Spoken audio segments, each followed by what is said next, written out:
ایسا لگتا ہے کہ ابھی چند دن پہلے ہی کی بات ہے، ہم یہ پلان کر رہے تھے، یہ سوچ رہے تھے، اس پر بات کر رہے تھے کہ رمضان میں ہم نے کون کون سے کام کرنے چاہیے، کن کاموں سے ہم نے بچنا ہے، رمضان کے کون کون سے گول سیٹ کرنے ہیں۔ لیکن ایسا لگتا ہے کہ چٹکی بجائی اور بڑی تیزی کے ساتھ رمضان چلا گیا کہ آج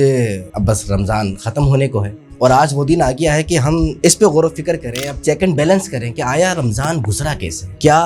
رمضان میں صرف اپنے لیے سوچا، اپنے لیے کیا، یا اپنے رب کے لیے بھی سوچا، اپنے رب کے لیے بھی کچھ کیا۔ رمضان میں ان خوبیوں کو، ان بنیادی باتوں کو اپنایا جو ہمیں بہتر کر سکتی ہے، ہمیں امپروو کر سکتی ہے دنیا میں بھی آخرت میں بھی، اور ان خامیوں سے بچے جو دنیا و آخرت میں ہمیں تباہ و برباد کر سکتی ہے۔ کیونکہ مقصد روزہ تو یہی ہے نا، رمضان کے آنے کا مقصد تو یہی تھا نا، لعلکم تتقون، تاکہ تم پرہیزگار ہو جاؤ۔ تو ہر ایک کو احتساب کرنا ہے، چیک اینڈ بیلنس کرنا ہے، آج بالکل بیٹھ جانا ہے کہ جو میں نے گول سیٹ کیے تھے آیا ان پہ عمل ہو بھی سکا، نہیں ہو سکا۔ کیونکہ رسول اللہ صلی اللہ علیہ وآلہ وسلم کی وہ حدیث بہت یاد آتی ہے کہ جہاں پر آپ نے 3 مرتبہ آمین کہا تھا، ہر ممبر کی سیڑھی پہ چڑھتے ہوئے جبرائیل نے دعا کی اور رسول اللہ نے آمین کہا۔ اس میں سے ایک یہ کہ اس کی ناک خاک میں مل جائے، مٹی میں مل جائے، کہ جس کے پاس رمضان آیا اور اس کی مغفرت نہ ہو سکے۔ آیا رمضان ہمیں بخشوا گیا، ہماری مغفرت ہو گئی یا نہیں ہو گئی؟ آج یہ والا ٹائم ہے، اس پہ غور و فکر کرنا ہے۔ ایسا تو نہیں کہ دیگر مہینوں کی طرح رمضان چلا گیا، جس طرح دیگر مہینے اور گزر جاتے ہیں اس طرح رمضان بھی گزر گیا، کوئی انقلاب نہیں آیا، بس جیسی روٹین چل رہی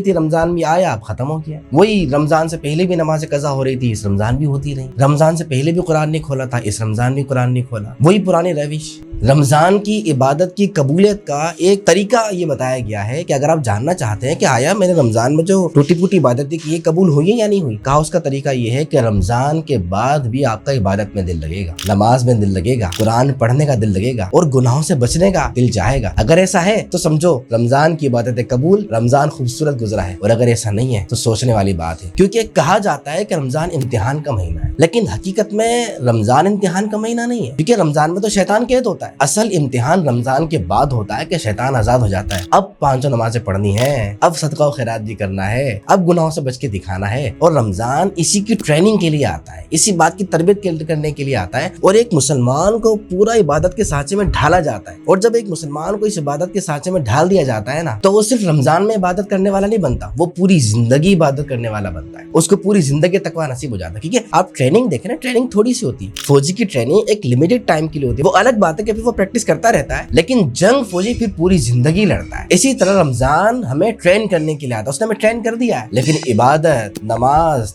حلال پہ عمل کرنا، حرام سے بچنا، یہ پوری زندگی کرنا ہوگا، کیونکہ یہی مقصد رمضان ہے۔ دیکھیے رمضان ہم سے کچھ لے کر نہیں گیا ہے، رمضان ہمیں سب کچھ دے کے گیا ہے۔ سب سے بڑی بات ہے کہ ہمیں گناہوں سے ہلکا کر کے گیا ہے، تو اس کا پاس رکھیں اور رمضان کے بعد بھی گناہوں سے ہلکے ہی رہیں، گناہ اپنے اوپر نہ لا دیں۔ امام غزالی فرماتے ہیں نا کہ عقل مند انسان وہ ہے جو پہلے بیج بوتا ہے، پھر پانی ڈالتا ہے، اور پھر اس کا خیال رکھتا ہے، اور پھر امید لگاتا ہے کہ اب میری فصل جو ہے خوبصورت نکلے گی۔ لیکن ہم تو ہمارا تو نظام ہی الٹا ہے، ہم تو رمضان صرف کمائی کا ذریعہ ایسا لگتا ہے بنایا ہوا ہے، صرف آرام کا ذریعہ، صرف کھیل کود کا ذریعہ، راتوں کو جاگنے کا ذریعہ شاید ہم نے بنایا ہوا تھا، اور امید یہ تھی کہ بس رمضان جائے گا تو سب سے پہلے جنت میں جانے والے کا جس کا نام لکھا جائے گا تو شاید میں ہوں گا۔ یہ تو ایک عقل مند انسان نہیں ہے، یہ تو ایک سمجھدار انسان کا طریقہ نہیں ہوتا، بلکہ اگر رمضان اس طریقے سے گزارا ہے تو پھر توبہ کر لیں اور اللہ سے رو کے آج معافی مانگے۔ رمضان جانے سے پہلے کام ضرور کر لیں، کیونکہ رمضان آئے گا، رمضان ہمیشہ آئے گا، تا صبح قیامت رمضان آئے گا، لیکن ہم نہیں ہوں گے۔ ہو سکتا ہے اگلا رمضان ہمیں دیکھنا نصیب نہ ہو سکتا ہے دو رمضان دیکھ لیں، اس کے بعد رمضان دیکھنا نصیب نہ ہو، لیکن رمضان بہرحال آئے گا۔ اگر ہماری زندگی کا یہ آخری رمضان ہے جو کہ ہمیں نہیں معلوم، تو اللہ کریم اس رمضان ہماری مغفرت فرمائے، ہماری عبادتوں کو قبول فرمائے، اور جو ہم سے گناہ وغیرہ کچھ سرزد ہو گئے ہیں انہیں ہم سے معاف فرمائے، اور رمضان کو ہم سے راضی ہو کے ہم سے رخصت فرمائے۔ کیونکہ جو مہمان ہوتا ہے وہ ہمارے لیے گفٹ لے کر آئے، تحفے لے کے آئے، تو اس کو ناراض کر کے نہیں لوٹایا جاتا۔ یار مہمان ناراض ہو کے جائے گا تو پھر راضی ہو کے جائے گا کون؟ اور پھر مہمان بھی رب کا مہمان، وہ ناراض ہو کے چلے جائے، بندے کی دنیا و آخرت تباہ ہو جاتی ہے۔ اللہ والوں کا انداز ایسا ہوتا تھا کہ